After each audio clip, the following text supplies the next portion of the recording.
Welcome back to DarkNight Whispers. Tonight's story checks you into the Briarwood Granda, once luxurious hotel that closed its top floor after an incident no one will fully explain. A desk clerk warns, don't press the elevator button for level 16. But in a storm, sometimes buttons stick, and sometimes guests get off on a floor that shouldn't exist at all. Settle in, dim the lights, and decide. Would you ride the elevator if it opened to a hallway no one has walked in 50 years? Elliot Graves arrived at the Briarwood Grand just before midnight, drenched from a spring downpour that had turned the city's streets into rivers of taxi spray.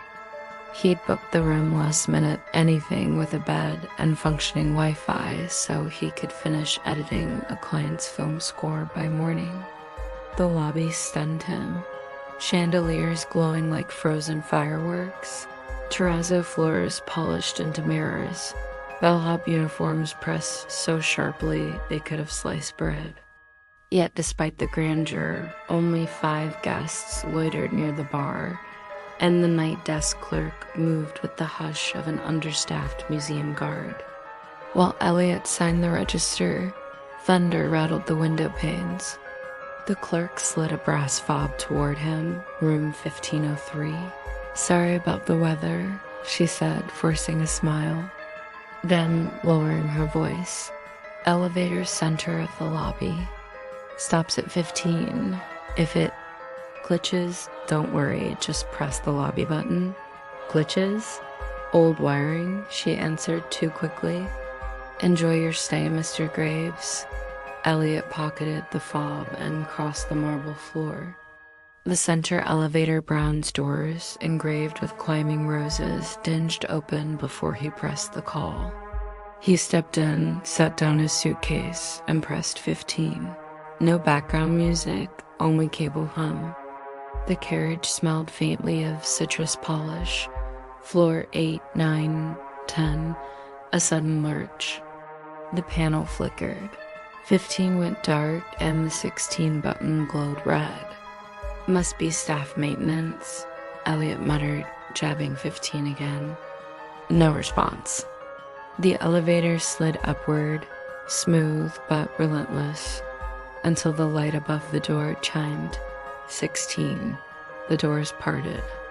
A long carpeted corridor stretched ahead, identical to the hotel's lower floors, yet subtly wrong. Light sconces cast a weaker glow, as if each bulb were a dying firefly. Thick dust filmed the wallpaper. Footprints, not his, marked the rug and damp arcs, though no housekeeping cart stood nearby. The elevator doors tried to close. Elliot thrust an arm between them, half amused. No haunted house detour, thanks. He pressed lobby. Nothing. The doors remained open. A faint jingle echoed down hall. The drag of a room service cart, or keys, wind. Elliot couldn't tell. He leaned out and called, maintenance? Silence. Then the overhead lights flickered once, twice. The elevator panel went dead. Elliot's phone had no signal. He stepped into the corridor, one quick look, then back. The air felt cooler, carrying a tang of burnt cedar. He turned left. Doors lined each side, room numbers tarnished. 1602, 1604, 1606, every even number. No odd rooms, no signage, no ice dispenser. Halfway down, a single door stood ajar, 1612. From inside came the clunk of glass and a whispering rush, like wind inside a bottle. Elliot's sound designer brain named it negative air pressure. He pushed the door wider.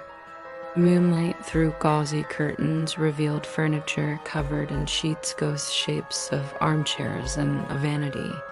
Dust motes floated in the flashlight of Elliot's phone. Near the center lay a room service tray. Silver cover knocked askew, wine glass on its side, a filmy puddle staining the carpet. A brass nameplate, Mr. Favorite, was tarnished green. Elliot's foot brushed something small, a vintage skeleton key, tag read suite 1601. A cold current stirred. The door behind him clicked shut. He grabbed the knob locked. Electrified static prickled his fingers. Breath frosted the air. Then footsteps in the hall, deliberate, rhythmic. They stopped outside. Something slid down the length of the door, a slow scratch, like a nail tracing grain. Elliot backed toward the curtains.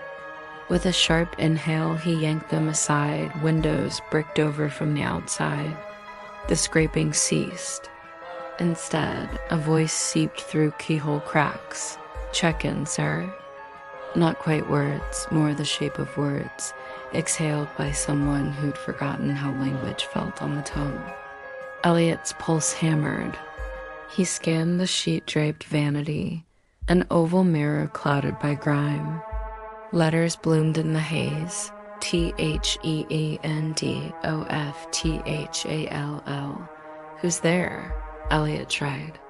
The letters slid away, replaced by a single arrow pointing left toward the door. The knob rattled again, then stilled. The lock clicked open by itself. Elliot hesitated, but the air in room 1612 pressed him harder, as though thousands of cubic feet suddenly exhaled. He bolted into the hall, pocketing the suite key without thinking. The hallway lights dimmed until only exit signs glowed. Elliot hurried past closed doors until the numbers stopped at 1600. Where should 1601 be? He found an alcove wallpaper peeled to reveal a hidden doorway. The skeleton key slid home.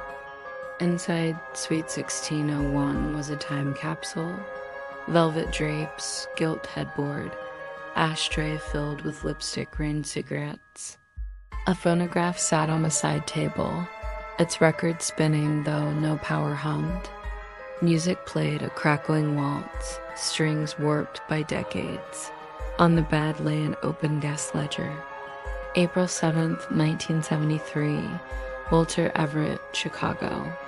Beneath that entry, April 14th, Edith Everett. And a different pen below, the word departed in caps. The bathroom door creaked. A figure in a bellman's uniform stepped out. His cap set crooked. Water dripped from his hair onto epaulets. Eyes sank charcoal black.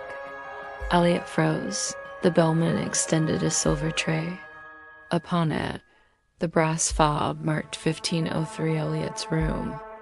Except the tag's lacquer was cracked, as if aged half a century. The bellman's lips parted.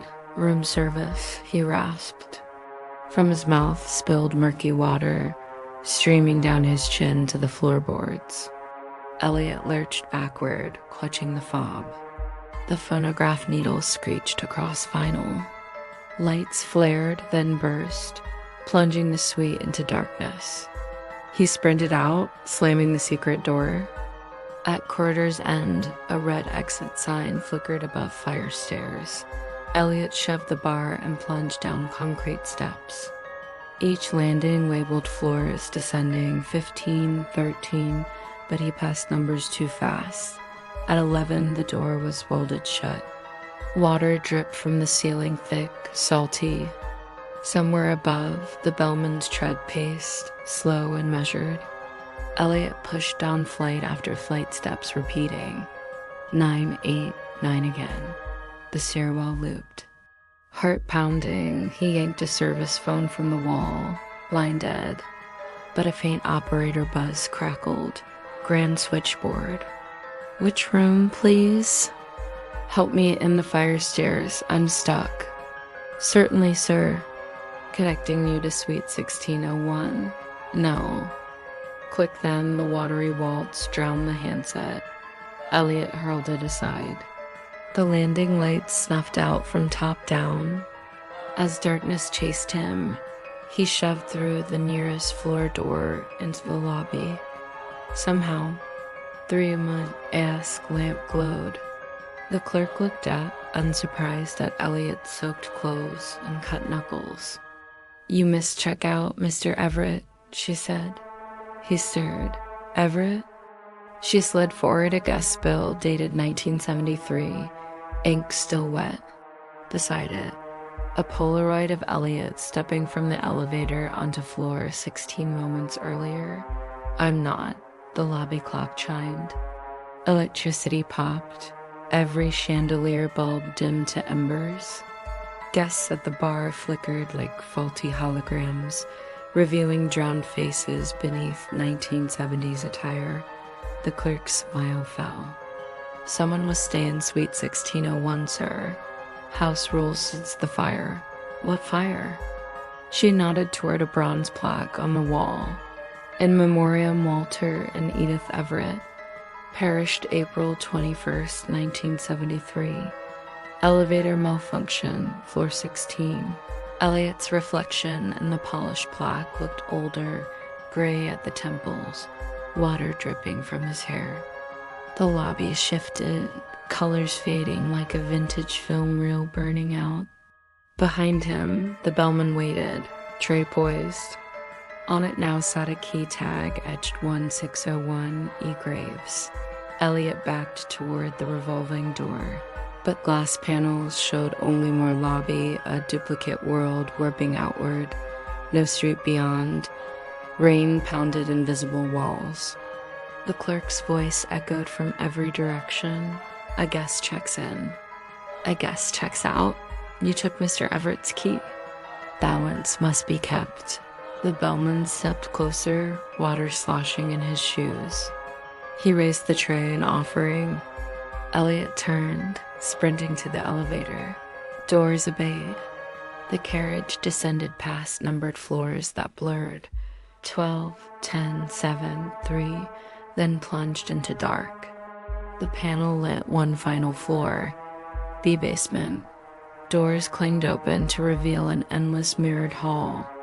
In each reflection, Elliot saw himself, but older, soaked, eyes hollow, pulling a luggage cart toward suite 1601. He stumbled back. The elevator doors slammed, began to rise. As it climbed, ghostly silhouettes crowded the car's mirrored walls, passengers from long-lost nights, their faces slick with seawater. Walter Everett nodded a greeting. Elliot screamed. Morning concierge report. Elevator C offline again.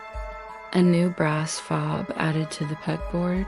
1601, Elliot Graves. Housekeeping swears they still hear piano music on floor 16, though no elevator reaches it. Guests who linger by the center lift sometimes think they see a man inside, lugging a cart, pressing lobby over and over while water drains from his cuffs. If you check into the Briarwood Grand and the desk clerk warns you about her temperamental elevator, ask for a room below 15, and never accept a tray from the bellman after midnight. Would you ride that elevator? Let me know in the comments. Like this video if the story chilled you. Subscribe to DarkNight Whispers for more late-night tales, and share with a friend who refuses to stay above floor 13. Until next time, keep one finger on the lobby button, just in case the carriage decides to climb higher than it should.